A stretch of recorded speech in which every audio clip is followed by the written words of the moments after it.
تو ابو اندر جو کچھ تھا ساری وہ صاف ہو گیا. تو حضور نبی پاک صلی اللہ علیہ وسلم سے اس بچے نے پتہ کیا کہا حدیث میں آتا ہے, اس نے کہا کہ ٹھیک ہے اللہ اکبر, اس نے کہہ دیا اشہد ان لا الہ الا اللہ کے اوپر آ کے تھوڑا سا خاموش ہوا, پھر کہہ دیا. جب تیسرا جملہ کہا حضور صلی اللہ علیہ وسلم نے تو اس نے کہا ماں نے کیا سی اے نہیں کہنا, لیکن حضور نبی کریم صلی اللہ علیہ وسلم دیکھیں آج ہم کہتے ہیں کہ بزرگوں کی توجہات ہیں اور جو خاتم النبی صلی اللہ علیہ وسلم ان کی توجہات کیا ہوں گی, اور وحی الہی اللہ کے ساتھ ایک وہ جو ایک مسلسل ایک رابطہ وہی کے ساتھ ہی تو سارا معاملہ چل رہا تھا یہاں پہ.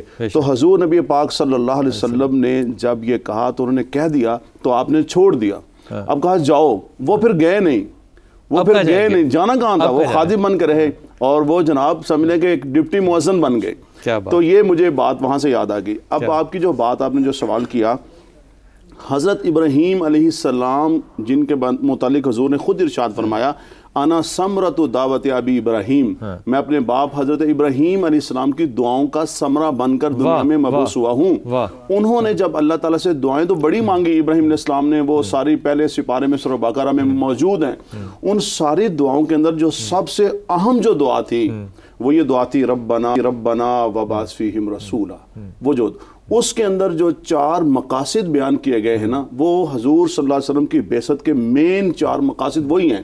یتلو علیہم آیات, یتلو علیہم آیات, قرآن کریم کی تلاوت کریں, یعلمہم الکتاب, انہیں کتاب کی تعلیم دیں, والحکمہ, انہیں سنت کی تعلیم دیں, ویزکیہم, ان کا تزکیہ کریں.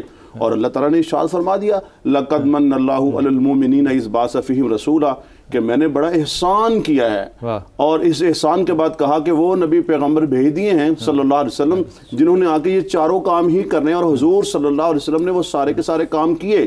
اس لیے میں کہا کرتا ہوں کہ حضور نبی کریم صلی اللہ علیہ وسلم مبلغ اعظم بھی ہیں, مرشد اعظم بھی ہیں, معلم اعظم بھی ہیں, اور حضور نبی پاک صلی اللہ علیہ وسلم پوری انسانیت کے لیے, پوری انسانیت کو لِأُتَمِّمَ مَكَارِمَ الْأَخْلَاق, آپ اخلاق سکھانے کے لیے آئے. حضور صلی اللہ علیہ وسلم کی جو بعثت کے مقاصد یہی ہیں کہ حضور انہیں قرآن کی تعلیم دیں, حکمت سنت کی تعلیم دیں, ان کا تزکیہ کریں.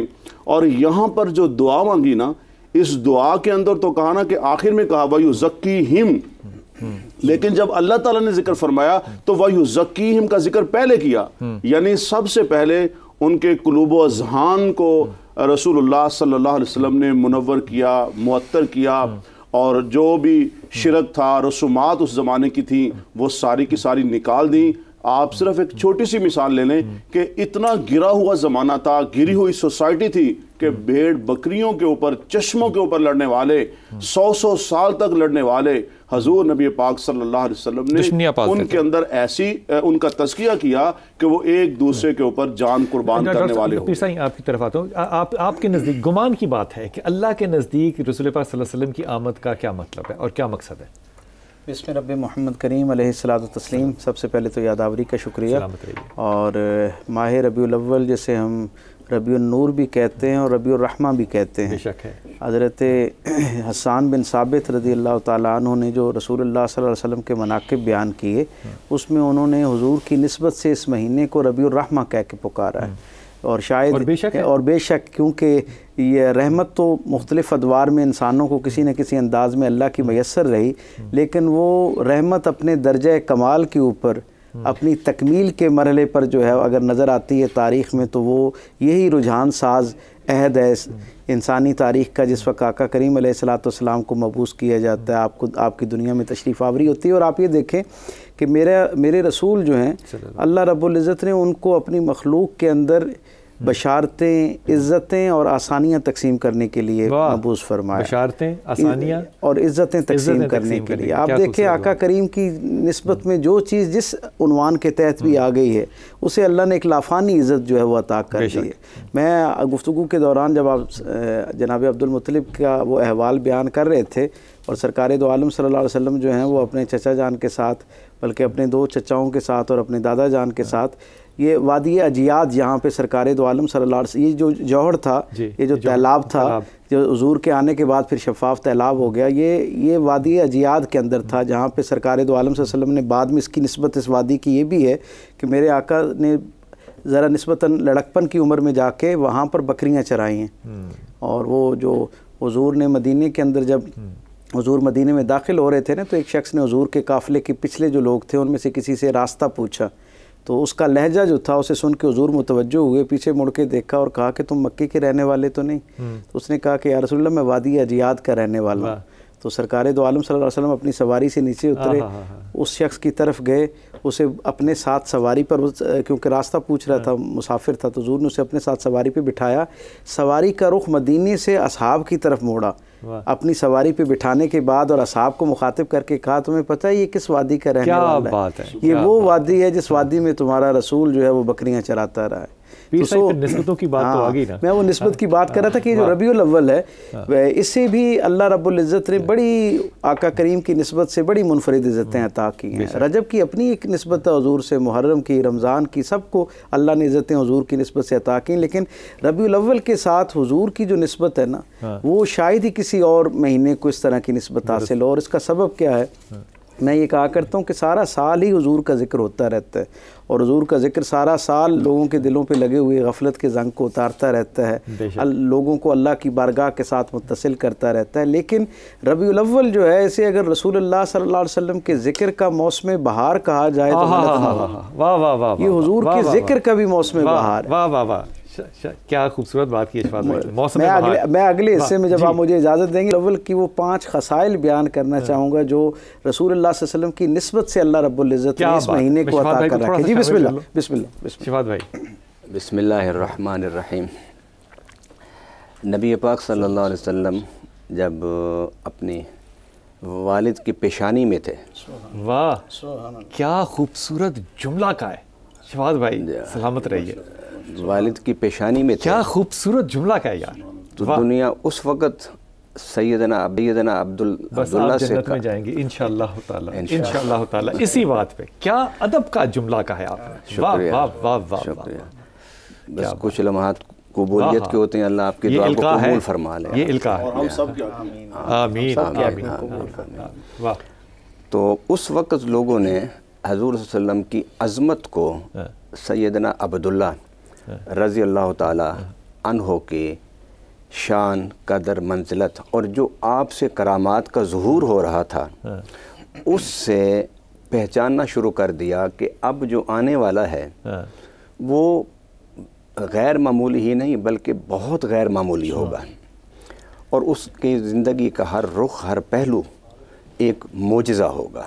مثلا سیدنا عبداللہ رضی اللہ تعالیٰ عنہ ابھی غیر شادی شدہ تھے، تو آپ کو ایک اہل کتاب میں سے ایک عورت آپ کو آفر کرتی تھی کہ مجھ سے شادی کر لیں، اور سارا مال، سارا متاع، جائیداد آپ لے لیں، بس مجھے اپنی، اور تقریباً ہر تفسیر کی کتاب میں ہر تفسیر، اور تقریباً ہر مسلک کی تفسیر میں اور ہر دین کی کتابوں میں یہ واقعہ موجود ہے۔ بالخصوص جو یہود کی کتاب ہے جو 28 جلدوں پر مشتمل ہے، تلمود جو ان کی بنیادی کتاب ہے، اس میں بھی یہ واقعہ موجود ہے۔ تو نبی پاک صلی اللہ علیہ وسلم اپنے والد سے گئے، انہوں نے کہا کہ اس طرح ایک یہودی عورت ہے، عالمہ ہے، فاضلہ ہے، وہ مجھ سے شادی کرنا چاہتی ہے۔ تو آپ نے فرمایا میں تو تمہاری شادی کا فیصلہ سیدہ آمنہ سے کر چکا ہوں۔ فرما بردار لوگ تھے، ماں باپ کے سامنے سر اٹھا کے بات کرنے والا زمانہ نہیں تھا، تو انہوں نے کہا ٹھیک ہے۔ نہیں اب بھی نہیں ہے، بغاوت کر جاتے ہیں ہم لوگ، اب بھی نہیں ہے۔ تو سیدنا عبداللہ سے آپ کے والد سیدنا عبد المطلب نے فرمایا کہ آمنہ سے کر لو شادی، پھر تم جس سے مرضی کر لینا۔